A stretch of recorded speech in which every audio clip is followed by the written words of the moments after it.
Hello MS, आज हम देखेंगे वर्क एनर्जी एंड पावर में आगे के क्वेश्चंस को। इससे पहले वाले वीडियो में हम लोगों ने न्यूमेरिकल ही सॉल्व किया था और कई सारे प्रॉब्लम्स को हम लोगों ने देखा था वर्क, पावर एंड एनर्जी के बारे में। ठीक है, तो आज हम उन्हीं क्वेश्चंस को, यानी जो क्वेश्चन की सीरीज थी उसी को हम आगे बढ़ा रहे हैं और क्वेश्चन ही लगाएंगे। ठीक है, तो चलिए देखिएगा, क्वेश्चन लगा रहे हैं हम लोग वर्क, एनर्जी एंड पावर में। ठीक है ना। इससे पहले हम लोगों ने न्यूमेरिकल लगाने के लिए सीख लिया था, नॉर्मल बेसिक न्यूमेरिकल हम लोगों ने लगा लिए थे। ठीक है ना। चलिए अब ये क्वेश्चन देखिएगा। मान लीजिए एम मास का ये ऑब्जेक्ट है, इस एम मास पे के ऑब्जेक्ट पे ये जो फोर्स लग रहा है कुछ इस तरीके से लग रहा है। दैट मीन्स यहाँ से थीटा एंगल बना रहा है। ठीक है ना। यानी ब्लॉक से थीटा एंगल नीचे की ओर डाउनवर्ड ये क्या कर रहा है, फोर्स लग रहा है। और डिस्प्लेसमेंट किस डायरेक्शन में हो रही है, इस डायरेक्शन में हो रही है। ठीक है ना, इस डायरेक्शन में डिस्प्लेसमेंट हो रही है। ब्लॉक थीटा एंगल पे है, एफ फोर्स डाउनवर्ड की तरफ, मतलब डाउन की ओर या नीचे की ओर लग रहा है और डिस्प्लेसमेंट हो रहा है इस डायरेक्शन में। ठीक है, अच्छा। तो क्वेश्चन ये कह रहा है कि ये जब आप देख रहे हो कि जब आप t बराबर 0 पे देख रहे हो, t बराबर 0 दैट मीन्स टाइम मतलब शुरुआत में देख रहे हो, तो उस कंडीशन में u जो है वो क्या है, 0 है। u क्या है, 0 है। हमसे कह रहा है कि हमको वर्क डन फाइंड करना है, वर्क डन बताना है बाय फ्रिक्शन। देखिएगा, पहला तो यही पे है, पहले क्वेश्चन में क्या दिया गया है कि वर्क डन बताओ बाय फ्रिक्शन। ठीक है ना, यानी फ्रिक्शन के द्वारा वर्क डन हमें बताओ एट 2 सेकेंड। लेकिन यहाँ पे 2 सेकेंड का कोई अर्थ नहीं है। अभी फिलहाल में हम केवल वर्क डन बताते हैं फ्रिक्शन के थ्रू। अभी बाद में इसको न्यूमेरिकली सॉल्व करेंगे तो, क्योंकि मान लो आपको एफ की वैल्यू दे दी जाएगी, एम की वैल्यू दे दी जाएगी, तब तो जाके आप ए का वैल्यू निकाल सकते हो। केवल टी ले लेने से न्यूमेरिकली आप नहीं सॉल्व कर सकते। इसीलिए मैं वहाँ पे टी बराबर 2 सेकेंड एग्जीक्यूट नहीं कर रहा हूँ। बस मैं ये बोल रहा हूँ कि जब ये चलने लगेगा तो उस दौरान फ्रिक्शन के द्वारा कितना काम किया जाएगा इसकी बात कर रहा है। ठीक है, ब्लॉक है, नीचे की ओर फोर्स लग रहा है, डिस्प्लेसमेंट इधर हो रहा है। ये पूछ रहा है कि भैया इस फोर्स के थ्रू नहीं, हमको ये बताओ फ्रिक्शन ने कितना काम किया इस ब्लॉक के ऊपर, यानी फ्रिक्शन के द्वारा कितना ब्लॉक पे काम होगा। तो चलो देखते हैं क्वेश्चन को। तो सबसे पहले हमको कभी भी देता है कोई भी वेक्टर क्वांटिटी तो उसको कंपोनेंट्स के अंदर डिवाइड करते हैं, बिकॉज यहाँ पे रिजोल्यूशन ऑफ वेक्टर का कॉन्सेप्ट क्या होगा, लगेगा। देखो यार, इस फोर्स को अगर मैं ब्रेक डाउन करूंगा तो एक तो कहाँ पे होगा, ये वाला फोर्स किधर होगा, एक तो इधर की ओर होगा और एक तो नीचे की ओर होगा, कि नीचे की ओर लग रहा है ना फोर्स, तो एक तो नीचे जाएगा, एक तो इधर कौन सा लगेगा सर, इधर लगेगा एफ साइन थीटा। यस और नो, बिल्कुल इधर लगेगा एफ साइन थीटा। और इधर कितना लगेगा नीचे की ओर, तो इधर लगेगा एफ कॉस थीटा। यस और नो, हाँ सर बिल्कुल लगेगा एफ कॉस थीटा। इधर होगा डिस्प्लेसमेंट। अच्छा, ये एम मास का ऑब्जेक्ट है, सरफेस पे रखा है, तो इस पे क्या लग रहा होगा सर, नॉर्मल लग रहा होगा, क्योंकि ये सरफेस इसके ऊपर क्या लगा रहा होगा, नॉर्मल।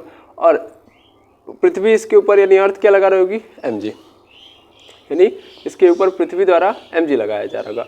अगर टोटल फोर्सेस देखी जाए तो ये तो होंगी, एक तो एफ साइन थीटा, एक एफ कॉस थीटा, नॉर्मल ऊपर, एम जी नीचे। और अगर ये ब्लॉक चलेगा तो फ्रिक्शन भी लगेगा हमारा। और ध्यान से समझेंगे, हमारा डिस्प्लेसमेंट किधर हो रहा है, इस डायरेक्शन में, यानी ब्लॉक इधर जाना चाहेगा तो फ्रिक्शन किस डायरेक्शन में इसको खींच रहा होगा, इस डायरेक्शन में। ठीक है, फिर से फ्रिक्शन इधर, डिस्प्लेसमेंट इधर, फिर नॉर्मल उधर, एम जी नीचे, F sine theta, F cos theta. तो अब मैं इस पूरे ब्लॉक का अगर नॉर्मली यहाँ पे एफ बी टी बनाऊँ तो कुछ इस तरीके से बनेगा। या एक पॉइंट फोर्सेस यहाँ पे रख लेता हूँ, पॉइंट मास, और इसके ऊपर नॉर्मल ऊपर लग रहा है, एम जी नीचे लग रहा है इस डायरेक्शन में एफ साइन थीटा। अच्छा, इसी डायरेक्शन में नीचे की ओर क्या और लग रहा है, एफ कॉस थीटा, एंड इस डायरेक्शन में लग रहा है मेरे पास एफ आर। आई थिंक यहाँ तक समझ में आ गया होगा कि इतने सारे फोर्सेस क्या कर रहे हैं, लग रहे हैं। ठीक है, इज इट क्लियर? ठीक है, अब मैं अगर इस पूरे को मतलब देखूं ध्यान से तो मुझे यहाँ पे ये नजर आएगा कि जो एफ आर है वो एफ साइन थीटा के बराबर है। F R is equal to F sine theta. और उसके साथ साथ मैं नॉर्मल की बात करूं तो नॉर्मल जो है मेरा वो क्या है, M G plus F cos theta के बराबर होगा। ठीक है, अगर ये F R F sine theta के बराबर होगा तब तो ब्लॉक किस में होगा, रेस्ट में होगा। आपको भी पता है कि एफ आर अगर एफ साइन थीटा के बराबर है, क्योंकि डिस्प्लेसमेंट इस डायरेक्शन में लेके जाना है और ये एफ साइन थीटा है। अगर मान लो ये फोर्स और ये फोर्स बराबर है, दैट मीन्स ये जितना इधर बल लगा रहा है ये उतना ही इधर बल लगा रहा है, तब तो बैलेंस फोर्स का सिस्टम आ जाएगा और ये ब्लॉक कहाँ पे रह जाएगा, ब्लॉक हो जाएगा रेस्ट में, ठीक है ना। तो एफ आर अगर एफ साइन थीटा के बराबर है, दैट मीन्स ब्लॉक किस में रहेगा, ब्लॉक एट रेस्ट, ब्लॉक किस में रहेगा, रेस्ट में रहेगा। हाँ, ये दोनों ऊपर वाले बराबर है, दैट मीन्स एन बराबर M G plus F cos theta, तो वो तो ठीक है ना, उसमें तो कोई दिक्कत नहीं है, क्योंकि अगर वो ऊपर वाला डिसबैलेंस हो जाता है तब तो किसी डायरेक्शन में क्या होने लगेगा, मोशन होने लगेगा। तो यहाँ पे तो ऊपर नीचे कहीं मोशन हो नहीं रहा है, हमें डिस्प्लेसमेंट इस डायरेक्शन में देखना है, ठीक है। तो इसी कारण ये कहानी आपको देखना है, ठीक है ना। चलिए देखते हैं, एक सेकेंड रुकेंगे,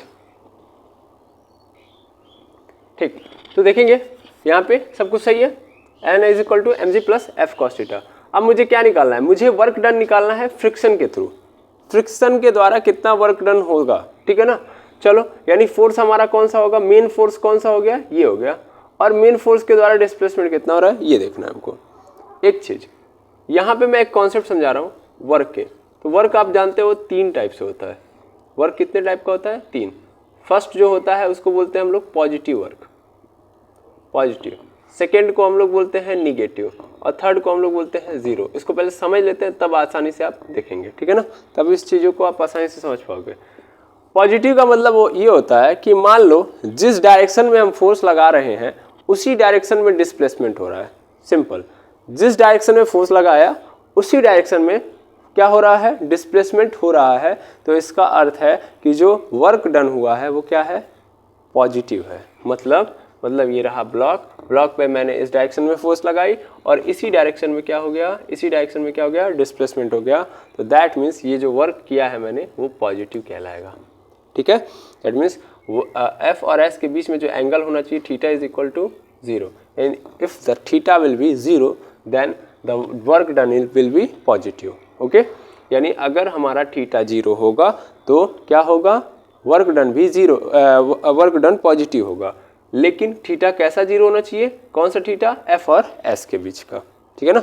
यानी जिस डायरेक्शन में फोर्स उसी डायरेक्शन में डिस्प्लेसमेंट, तो वर्क क्या होगा, पॉजिटिव, ठीक। जिस डायरेक्शन में फोर्स उसके अपोजिट डायरेक्शन में डिस्प्लेसमेंट, मतलब मैं यहाँ पे फोर्स इस डायरेक्शन में लगा रहा हूँ और डिस्प्लेसमेंट इसके अपोजिट डायरेक्शन में हो रही है। तो इस कंडीशन में जो वर्क डन होगा, इस दौरान जो काम होगा, वो कहता है फिजिक्स की निगेटिव होगा, निगेटिव माना जाएगा। भाई मैं चाह रहा हूँ इधर जाना, लेकिन ब्लॉक किधर जा रहा है, उधर, मतलब मैं इधर पुश कर रहा हूँ, बल लगा रहा हूँ, लेकिन डिस्प्लेसमेंट उल्टा हो रहा है। तो इसका मतलब उल्टा काम हो रहा है ना, और उल्टा का मतलब निगेटिव, ठीक है। तो निगेटिव वर्क का मतलब कि जिधर मैं चाह रहा हूँ उसके उल्टा चल रहा होगा ब्लॉक। दैट मीन्स यहाँ पे थीटा कितना होगा, अगर ध्यान से देखो तो 180 का बन रहा है कि नहीं बन रहा है। यानी एफ और एस के बीच का जो थीटा होगा, if 180 degree then work will be negative, okay, work done will be negative. तो वर्क क्या हो जाएगा, निगेटिव होगा। और अगर मैं, ध्यान से समझेंगे, अगर मैं क्या कर रहा हूं, किसी ब्लॉक के ऊपर फोर्स लगा रहा हूं और वो परपेंडिकुलरली डिस्प्लेसमेंट हो रहा है, यानी परपेंडिकुलर डिस्प्लेसमेंट उसके अंदर आ रहा है। नहीं समझे सर, मतलब एक ब्लॉक है, ये रहा ब्लॉक, और इस ब्लॉक के ऊपर अगर मैं फोर्स लगा रहा हूं, मान लो सपोज कर लो मैं चाह रहा हूं कि ऊपर की ओर ब्लॉक जाए, लेकिन ब्लॉक जा रहा है इस डायरेक्शन में, हॉरिजॉन्टली एक्स एक्सिस पे जा रहा है। तो अगर मैं फोर्स और इसके बीच में देखूं तो क्या है, ये क्या है, इस फोर्स के रिस्पेक्ट में जो डिस्प्लेसमेंट हो रहा है वो कैसा है, परपेंडिकुलर है। तो परपेंडिकुलर डिस्प्लेसमेंट यदि हो रहा है और फोर्स लग रहा है उसके परपेंडिकुलर, डिस्प्लेसमेंट उसके परपेंडिकुलर, दैट मीन्स कि उस कंडीशन में वर्क क्या होगा, work will be 0, work will be 0, ठीक है ना। तो वर्क क्या होगा, 0 होगा। यानी अगर परपेंडिकुलर फोर्स लग रहा है, यानी कोई ब्लॉक है, ब्लॉक के परपेंडिकुलर मतलब डिस्प्लेसमेंट हो रहा है जिस डायरेक्शन में, उसके परपेंडिकुलर फोर्स लग रहा है, या जिस डायरेक्शन में फोर्स लग रहा है उसके परपेंडिकुलर डिस्प्लेसमेंट हो रहा है। यानी जब भी फोर्स और डिस्प्लेसमेंट के बीच का क्या बोलते हैं, एंगल 90 हो जाएगा, 90 डिग्री हो जाएगा, तो वो क्या हो जाएगा, वर्क वहाँ पे क्या माना जाएगा, 0 माना जाएगा। Is that clear? बिल्कुल सर। यानी 90 पे 0 और 180 पे माइनस में चला जाएगा, और थीटा अगर 0 हो जा रहा है तभी जाके आपका वर्क क्या हो जाएगा, पॉजिटिव हो जाएगा। तो 3 तरीके से काम आपको समझने हैं। जिस डायरेक्शन में फोर्स उसी डायरेक्शन में डिस्प्लेसमेंट, दैट मीन्स पॉजिटिव। जिस डायरेक्शन में फोर्स उसके अपोजिट डायरेक्शन में डिस्प्लेसमेंट, दैट मीन्स निगेटिव। और जिस डायरेक्शन में फोर्स उसके परपेंडिकुलर डिस्प्लेसमेंट, ठीक है ना, दैट मीन्स 0। ये तीनों है बेसिक। अब ध्यान से समझना, थीटा 0 एक बार लिया तुमने, थीटा एक बार 180 डिग्री लिया और थीटा एक बार 90 लिया, तो क्या क्या हुआ? देखो हमको फॉर्मूला पता है, वर्क इज इक्वल टू होता है एफ एस कॉस थीटा, होता है भाई। गेम यहाँ से पलट रहा है, एफ एस कॉस थीटा, क्योंकि भाई देखो फिजिक्स के अंदर जब एक फार्मूला बना दिया तो फार्मूले के हिसाब से ही कहानियां बनेंगी। ये फार्मूले के हिसाब से कहानी बनाया गया और इसी कारण यहाँ पे क्या हो गया, वर्क को 3 पार्ट्स में डिवाइड किया गया, क्योंकि यहाँ पे हमने यूज किया कॉस थीटा का और कॉस थीटा के अनुसार चलना पड़ेगा, इसीलिए ये प्रॉब्लम क्रिएट हुई।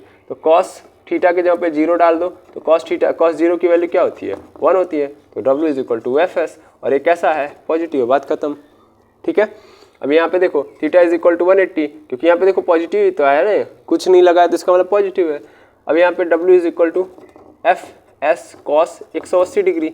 कॉस 180 डिग्री का मतलब क्या होगा, कॉस 180 डिग्री का मतलब हो जाता है भाई, हम कॉस 180 डिग्री को अगर डिवाइड करें, कॉस 180 डिग्री को देखें तो ये क्या होगा, कॉस 90 प्लस 90, यही तो लिखते हैं 90 प्लस थीटा, और 90 प्लस थीटा का मतलब क्या होता है, साइन थीटा। लेकिन कैसा होता है, माइनस में, क्योंकि 90 प्लस थीटा क्या हो जाता है, सेकेंड में आ जाता है, सॉरी 90 प्लस थीटा सेकेंड में जाता है, और सेकेंड में पॉजिटिव होता है साइन, ना कि कॉस। ये रहा कॉस और ये सेकेंड में है तो प्लस होने के कारण सेकेंड में है, और सेकेंड में केवल साइन पॉजिटिव होता है और उसका उल्टा कॉसेक पॉजिटिव होता है, ये तो पॉजिटिव होता नहीं, इसलिए क्या लगा है, निगेटिव। तो यहाँ पे क्या आ गया, साइन 90, और साइन 90 की वैल्यू क्या होती है, 1।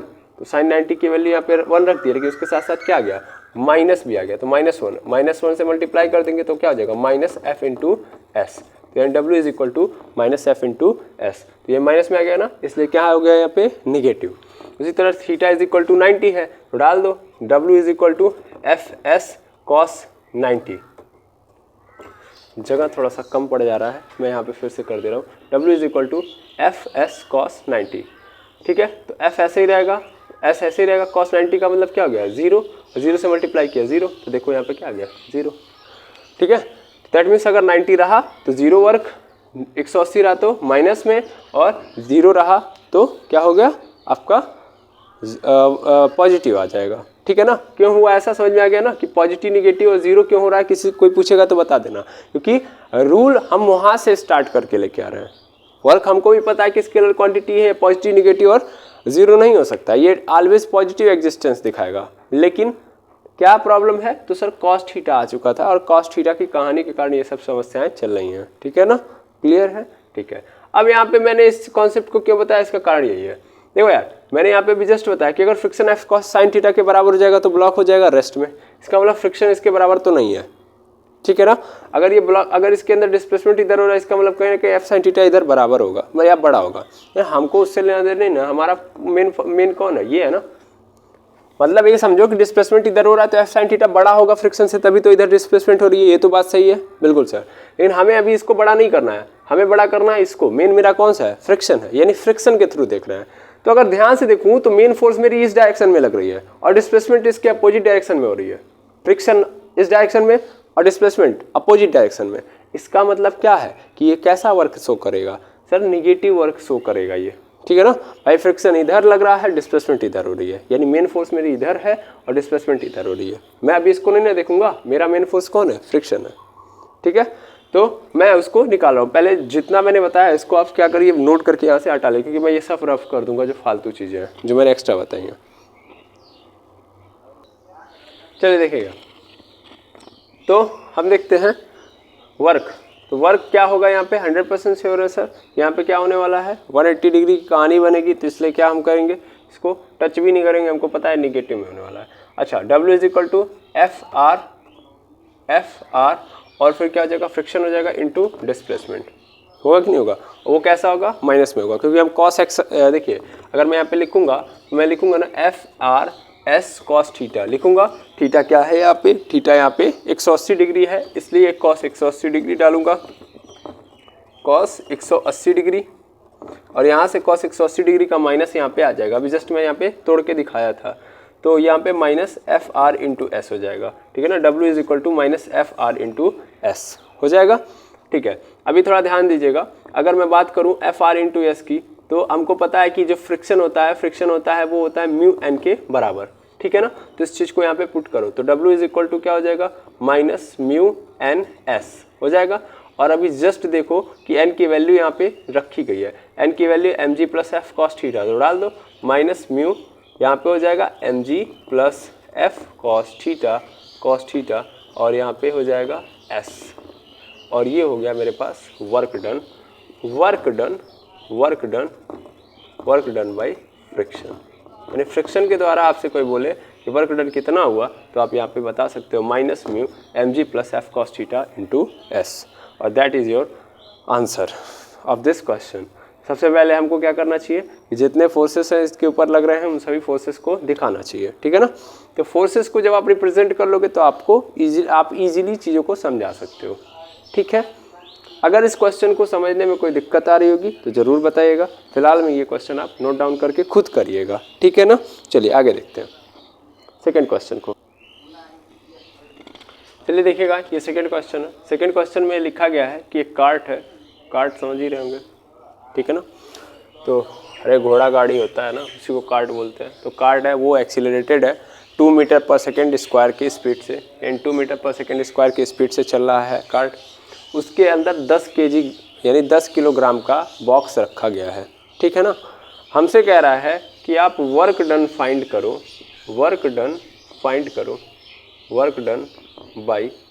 By normal, find work done by normal at t बराबर 2 सेकेंड, सॉरी इन t बराबर 2 सेकेंड। इन 2 सेकेंड के अंदर कितना इसने काम किया या कितना इसके ऊपर काम हुआ, किसके द्वारा, नॉर्मल के द्वारा, उसको हमको दिखाना है। मतलब ये ब्लॉक है, ये ब्लॉक 10 kg का है, ये कहाँ रखा हुआ है, कार्ट के अंदर रखा हुआ। कार्ट की जो स्पीड है यानी एक्सीलरेशन है वो 2 मीटर पर सेकेंड स्क्वायर है, ठीक है। 2 मीटर पर सेकेंड की स्क्वायर की स्पीड से कार्ट चल रहा है और इसके अंदर 10 kg का ब्लॉक है। अच्छा 10 kg के ब्लॉक पे हम फर्स्ट क्वेश्चन में यही देखते हैं कि पहले कौन कौन से फोर्सेस एग्जिस्ट कर सकते हैं, ठीक है ना। और इसने नॉर्मल की बात की है तो पहले नॉर्मल फोर्सेस को ही देख लेते हैं कि नॉर्मल फोर्स के द्वारा कितना काम किया जा रहा है इस कार्ट के ऊपर। तो सबसे पहले नॉर्मल ही देख लेते हैं। अच्छा नॉर्मल का मतलब क्या होता है, सरफेस से लगने वाला फोर्स, यानी जब भी हम एक सरफेस के ऊपर फोर्स अप्लाई करेंगे तो सरफेस हमारे ऊपर भी एक फोर्स अप्लाई करेगा, दैट इज़ नॉर्मल फोर्स। तो एक बात बताओ, ये जो ब्लॉक है ये कार्ट से इस साइड सटा हुआ है, टच है, तो इसका मतलब इसको इधर से, मतलब ध्यान से समझो, ये जाके इधर लगा हुआ है तो इसको इधर से एक फोर्स लग रहा होगा, ठीक है ना। एक नॉर्मल फोर्स इधर लग रहा होगा और ये ऐसे रखा हुआ है तो ऊपर की ओर भी एक नॉर्मल फोर्स लगा होगा। मतलब ये जाके सटा हुआ है, यानी टच है, तो टच हुआ है, इसका मतलब वो पीछे की ओर धक्का लगा रहा होगा। ये बॉक्स इस सरफेस पे, तो ये सरफेस इसके ऊपर आगे की ओर धक्का लगाएगा, जबकि ये सरफेस पे रखा भी है, यानी नीचे वाले पोर्शन पे भी रखा गया है, तो नीचे धक्का लगा रहा है तो इसका मतलब ऊपर भी एक नॉर्मल आएगा। चलो इसको मान लेता हूँ N2, इसको मान लेता हूँ N1, ठीक है। ये N1 और ये क्या हो गया मेरा N2 हो गया। अब क्वेश्चन ये है कि इन दोनों में से जो नॉर्मल है इसमें से हमको बताना है कि कौन सा ऐसा नॉर्मल है जो वर्क डन में हमारे लिए हेल्पफुल होगा, ठीक है ना। वर्क डन में हमारे लिए हेल्पफुल होगा। अगर मैं क्वेश्चन यहीं पे नहीं आ जाएगा कि वर्क डन आप तुरंत बता दो, सबसे पहले आपको लेना पड़ेगा क्या, वर्क डन लेने के लिए आपको ऑब्जर्वर की जरूरत पड़ेगी। क्यों मैंने ऐसे बोला, अच्छा भाई एक बात बताओ, अगर मैं बोल रहा हूँ कि वर्क डन हो रहा है 2 सेकंड के अंदर और मेरे पास ऑब्जर्वर नहीं है, दैट मीन्स विदाउट ऑब्जर्वर कैसे मैं कह सकता हूँ। अगर मैं बोल रहा हूँ वर्क डन हो रहा है और बाहर से तब बोलूँगा तभी तो बोल सकता हूँ कि मैं वर्क डन हो रहा है। अगर मैंने बोला वर्क डन हो रहा है और मैं अंदर बैठा हूँ तो अंदर बैठे बैठे कभी वर्क डन हो सकता है, नहीं sir, that is not possible. तो कहानी ये है कुल मिला के कि हमें वर्क डन फाइंड करना है, तब फाइंड करना है कि हम जब बाहर हैं, क्योंकि अगर हम कहाँ कार्ट में ही बैठ जाएं और कार्ट में बैठ के अगर हम ऑब्जर्व करेंगे तो हमें सीधा सीधा नज़र आ रहा है कि ये संभव नहीं है, दैट इज़ नॉट पॉसिबल। क्योंकि यहाँ पे अगर हम बैठ जाएंगे तो हमको ब्लॉक का कोई भी डिस्प्लेसमेंट नज़र नहीं आएगा। बाहर बैठने से ये फायदा होगा कि हमको 10 kg का ये जो ब्लॉक है इस पे लगेगा कि ये 10 kg का ब्लॉक डिस्प्लेस हो रहा है कि नहीं हो रहा है। देखो यहाँ से आगे की ओर जाएगा, क्योंकि कार्ट आगे जाएगा तो उसके साथ 10 kg का ब्लॉक भी जाएगा, तो इन 10 kg के ब्लॉक का क्या हमको नजर आएगा, डिस्प्लेसमेंट नजर आएगा। कि किसके कारण नजर आएगा, खुद देखो ना, नॉर्मल के कारण नजर आएगा। कैसे नॉर्मल के कारण, देखो एक फोर्स लगी नहीं लगी है इस डायरेक्शन में, नॉर्मल N1 किस डायरेक्शन में लगी है, इसी डायरेक्शन में, और डिस्प्लेसमेंट भी किसी डायरेक्शन में हो रहा है, इसी डायरेक्शन में, क्योंकि कार्ट इसी टाइप में जा रहा है। तो हम जब ये ग्राउंड से देखेंगे तभी होगा। अगर हम इसी कार्ट के अंदर बैठ जाएं और तब वहाँ से देखेंगे तो हमें ब्लॉक्स के अंदर कोई डिस्प्लेसमेंट नज़र नहीं आएगा। तो हम ग्राउंड से देख रहे हैं और ये यहाँ से हम देख रहे हैं तो डिस्प्लेसमेंट इधर हो रहा है और इस N1 के कारण जाएगा। क्या N2 के कारण कोई रोल है? देखो यार, N2 के कारण यानी WN2 विल बी 0। क्यों होगी 0? क्योंकि डिस्प्लेसमेंट इधर हो रही है, फोर्स कैसे लगी है खुद देखो, परपेंडिकुलर लगी है। डिस्प्लेसमेंट इधर, फोर्स ये, भाई मेरा नॉर्मल भी तो एक फोर्स ही है, नॉर्मल भी क्या है, एक प्रकार की फोर्स है। तो ये जो फोर्स है ये अगर मैं मेन फोर्स ले रहा हूँ और डिस्प्लेसमेंट इधर हो रही है तो परपेंडिकुलर, इसलिए क्या हो जाएगी 0। अभी हम लोगों ने जस्ट देखा कि 90 डिग्री बनाएगा कभी भी तो 0, यानी यहाँ पे किसके कारण वर्क डन हो रहा होगा? N1 के कारण। तो ठीक है ना, ब्लॉक को बनाओ। ये 10 kg का ब्लॉक है, इस 10 kg के ब्लॉक पे N1 लग रहा है कि नहीं है? अच्छा, N1 का मतलब क्या होता है? N1 का मतलब हमको पता है, N1 is equal to mg ही तो होता है। mg ही तो लेके चलेंगे। दैट मीन्स, अच्छा छोड़ो, 10 kg का ब्लॉक है अभी फिलहाल में, ऐसे समझो 10 kg का ब्लॉक है। अब मैं इसको अगर फाइंड आउट करूं, दैट मीन्स अगर मेरे पास 10 kg का ब्लॉक है, N1 में निकालना चाहूँ तो m इंटू ए कर सकता हूँ, हाँ या ना? m इंटू ए करूँगा, m इंटू ए का मतलब कितना हो जाएगा? यहाँ से अगर देखा जाए तो m का मान कितना है? 10 है, a का मान कितना है? तो ध्यान से समझो, जितना एक्सीलरेशन इसका होगा, इस कार्ट का होगा, सेम टू सेम इस ब्लॉक का होगा कि नहीं होगा? भाई ब्लॉक भी तो उसी स्पीड से एक्सीलरेट कर रहा होगा। भाई जिस गाड़ी में बैठा है, जितना उस गाड़ी का एक्सीलरेशन है उतना ही एक्सीलरेशन इस बॉक्स का होगा कि नहीं होगा? तो इसका मतलब a की वैल्यू कितनी हो गई? 2। तो 10 2 जा 20 न्यूटन, यानी N1 का मान कितना हो गया? 20 न्यूटन। सिंपल बात है, तभी तो 20 न्यूटन लग रहा होगा इस ब्लॉक के ऊपर, तभी तो ये 2 मीटर पर सेकंड स्क्वायर की स्पीड से जा रहा होगा। सिंपल बात है। तो N1 का मान मिल गया हमको 20 न्यूटन। ठीक है, अब हमको डिस्प्लेसमेंट फाइंड आउट करना है। डिस्प्लेसमेंट फाइंड आउट करना है, जब हमने देखा था t बराबर 0 पे, इसको भी समझ लेता हूँ, यहाँ पे लिखा हुआ है t बराबर 0 पे, तो u बराबर क्या है? 0। मुझे तो 2 सेकंड के अंदर देखना है ना भाई? फोर्स तो मिल चुकी है, अब डिस्प्लेसमेंट चाहिए, लेकिन डिस्प्लेसमेंट 2 सेकंड के अंदर देखना है ना, कि 2 सेकंड में कितना डिस्प्लेसमेंट हुआ है, 2 सेकंड में कितना काम हुआ। तो 2 सेकंड में कितना काम हुआ हम तभी बता सकते हैं जब हमको पता चलेगा कि कितना 2 सेकंड के अंदर पोजीशन में चेंज आया है, दैट मीन्स कितना डिस्प्लेसमेंट हुआ है। ठीक है, तो हमको s निकालना पड़ेगा। तो t हमको मिल चुका है, क्या है हमारा? t is equal to 2 second है ना, u इज इक्वल टू 0 है, a इज इक्वल टू 2 है। तो कौन सा फॉर्मूला लगा लो? s is equal to ut plus half at square, that means s is equal to ut plus half at square. तो s का मान निकालना है, u की वैल्यू 0 है तो t की 2 है, तो दैट मीन्स ये पूरा का पूरा क्या हो गया? 0। 1/2, a की वैल्यू कितनी है? 2 है, और t की वैल्यू कितनी है? तो वो है 2 का स्क्वायर 2, मतलब 2 से कैंसिल हो जाएगा ये 2, और ये 2 का स्क्वायर कितना हो जाएगा? 4, यानी s इज इक्वल टू कितना आ गया? 4 मीटर। s की वैल्यू मिल गई हमको 4 मीटर। s मिल गया, फोर्स मिल गया, तो निकाल लो, यानी work done by N1 is equal to N1 into क्या बोलते हैं? N1 into s। अब देखो यार, फिर से मैं कहानी यहाँ पे लिख सकता हूँ, s cos थीटा लिखूंगा, और थीटा का क्या है कि जिस डायरेक्शन में फोर्स लग रहा है उसी डायरेक्शन में डिस्प्लेसमेंट हो रहा है, तो इसका मतलब थीटा क्या हो जाएगा? 0 हो जाएगा। तो cos 0 की वैल्यू कितनी आ जाएगी? cos 0 की वैल्यू आ जाएगी मेरे पास 1, इसीलिए मैं यहाँ पे केवल और केवल क्या लिखूंगा? N1 into S. N1 की वैल्यू क्या है? 20 है, और s की वैल्यू कितनी है? 4, तो 20 चौके 80 जूल हो गया कि नहीं हो गया? 80 जूल वर्क डन हो गया N1 के कारण, और ये मेरा क्या हो गया? आंसर हो गया। तो सेकेंड क्वेश्चन कैसे मैंने सॉल्व किया, आई थिंक आपको समझ में आ गया होगा। तो कभी भी ऐसे भी कोई क्वेश्चन देगा तो आपको हमेशा दिमाग में रखना फोर्सेस कितनी लग रही है। अच्छा, मैं यहाँ पे चाहता तो mg भी लगाता, है कि नहीं है, फ्रिक्शन भी लगाता, सब लगा लेता, लेकिन यहाँ पे जब मेरा काम आसानी से यहाँ पे हो जा रहा है तो मैं इसके लिए इसीलिए कुछ नहीं लगा रहा हूँ। ठीक है ना, अगर फ्रिक्शन की बात करता था तो सब टाइप के फोर्सेस निकल आने पड़ते, या फ्रिक्शन की बात नहीं किया इसलिए नहीं लाया। ठीक है, तो नॉर्मल के थ्रू आपने वर्क डन देख लिया, फ्रिक्शन के थ्रू भी आप लोगों ने देख लिया। अब हम लोग नेक्स्ट क्वेश्चन की ओर बढ़ते हैं, तब तक आप इसको नोट करिए। चलिए तीसरा क्वेश्चन हम लोग देखते हैं। तीसरे क्वेश्चन में बढ़िया क्वेश्चन है कि एक लिफ्ट है, इस लिफ्ट के अंदर एक बॉक्स रखा हुआ है 4 kg। अब बॉक्स बड़ा बनाते हैं, अच्छा बॉक्स बना लेते हैं, ठीक है ना। 5 kg का ब्लॉक रखा हुआ है, ठीक है। लिफ्ट का डिस्प्लेसमेंट किधर हो रहा है? ऊपर की ओर, ठीक है। जब t बराबर 0 पे देखोगे तो u बराबर 0 है, ये बात तो सबको पता है। हमसे पूछ रहा है वर्क डन फाइंड कर लो भैया, वर्क डन फाइंड करो, find work done by normal, यानी नॉर्मल के द्वारा जो वर्क डन हो रहा है उसको फाइंड करना है। लेकिन कंडीशन दिया गया है। First with respect to ground, और सेकेंड दिया गया है विथ रिस्पेक्ट टू लिफ्ट। यानी पहला तो ग्राउंड के रिस्पेक्ट में देखना है, दूसरा लिफ्ट के रिस्पेक्ट में देखना है। तो मतलब क्या है इसका, ग्राउंड के रिस्पेक्ट में या लिफ्ट के रिस्पेक्ट में। कहने का अर्थ यह है कि एक बार आपको ऑब्जर्वर को कहाँ रखना है भैया, ग्राउंड पे रख दिया तुमने, और ग्राउंड से आप देख रहे हो, ठीक है ना। तो ग्राउंड से देखोगे तब बताओ कितना नॉर्मल ने वर्क डन किया। और दूसरा, ऑब्जर्वर को कहाँ फिट कर दिया तुमने, लिफ्ट में फिट कर दिया, लिफ्ट में ही डाल दिया। तो लिफ्ट में डाल दिया तो देखो कितना हो रहा है। ओके, तो ये कहानी है। अब इस कहानी को समझते हैं। अब जब समझेंगे तो समझ में आएगा ही आएगा।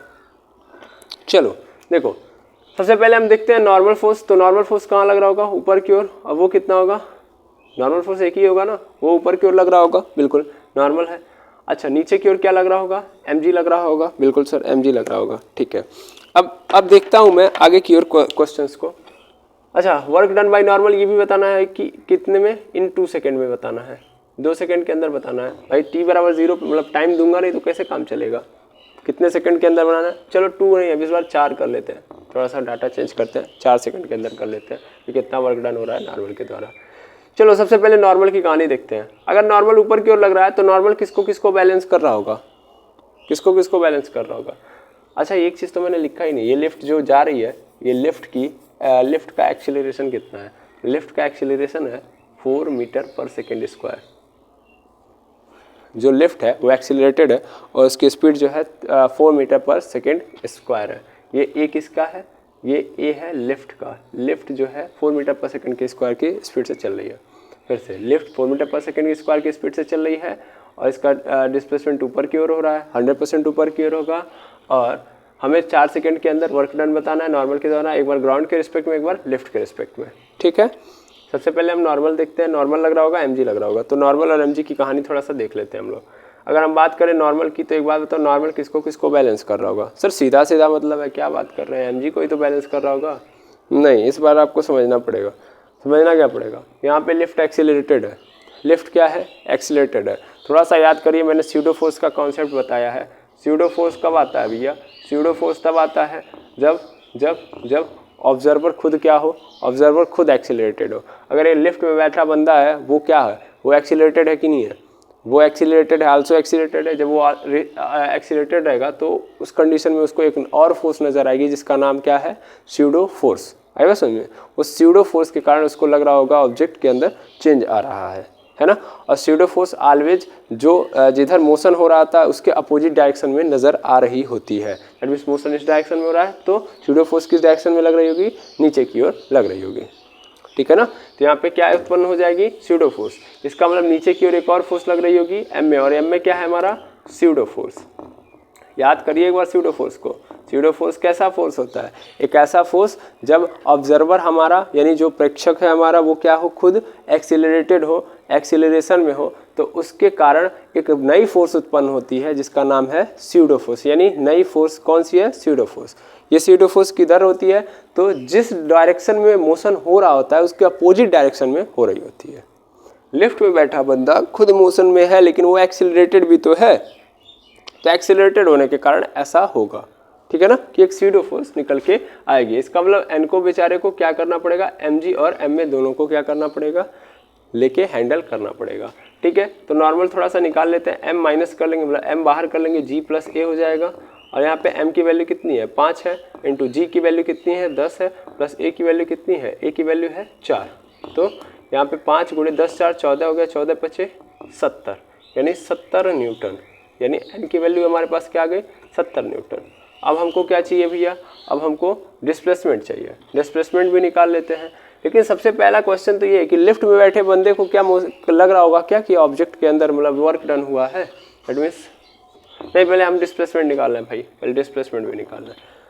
डिस्प्लेसमेंट भी देख लो, s इज इक्वल टू कितना होगा, s इज इक्वल टू होता है मेरे पास ut plus half at square. तो ये पहला पोर्शन तो ऐसे ही 0 हो गया, कोई दिक्कत ही नहीं है। और 1/2 a की वैल्यू कितनी है, 4 है, t की वैल्यू कितनी है, 4 का स्क्वायर है, ठीक है। इसको सॉल्व कर लेते हैं हम लोग, इधर ही सॉल्व करके चाहे इधर सॉल्व कर लेते हैं। s इज इक्वल टू हो जाएगा मेरे पास 1/2, अच्छा 2 से काट दो 4 को, 2 बार में कट जाएगा, दैट मीन्स 2 हो जाएगा इंटू 4 का स्क्वायर 16, 16 2 जा 32, यानी S is equal to 32 meter, S is equal to 32 meter, यानी S की वैल्यू आ गई 32 मीटर, N की वैल्यू 70 न्यूटन है। अब हमको वर्क डन निकालना है, तो सबसे पहला विथ रिस्पेक्ट टू ग्राउंड देख लेते हैं। तो विथ रिस्पेक्ट टू ग्राउंड अगर हम देखेंगे वर्क डन, तो work done with respect to ground by the normal, तो क्या आएगा, तो हमको सीधा पता है कि अगर हम ग्राउंड से देखेंगे, यहाँ से हम देख रहे हैं ग्राउंड से, तो ग्राउंड से देखूंगा तो नॉर्मल किधर लग रहा है, ऊपर की ओर, डिस्प्लेसमेंट किधर हो रहा है, ऊपर की ओर, इसका मतलब एंगल क्या बनेगा, 0, यानी पॉजिटिव वर्क होने वाला है। बिल्कुल सर, पॉजिटिव वर्क होगा, तो कॉस की कहानी खत्म, क्योंकि 0 डालूंगा, खत्म, 1 मिल जाएगा। अब नॉर्मल कितना है, यानी n इंटू एस बस कर देना है मुझे। n की वैल्यू कितनी है 70, s की वैल्यू कितनी है, तो जस्ट निकाला हूँ 32, कितना हो जाएगा 7 2 जा 14, 7 3 जा 21, 21 और 1 22 और ये 0, यानी कितना हो गया, यहाँ पे आ गया मेरे पास 2240 जूल। ये वर्क डन हो गया ग्राउंड के रिस्पेक्ट में बाय नॉर्मल। अब दूसरा हम देखते हैं वर्क डन बाय लिफ्ट और विथ बाय नॉर्मल के द्वारा लिफ्ट में।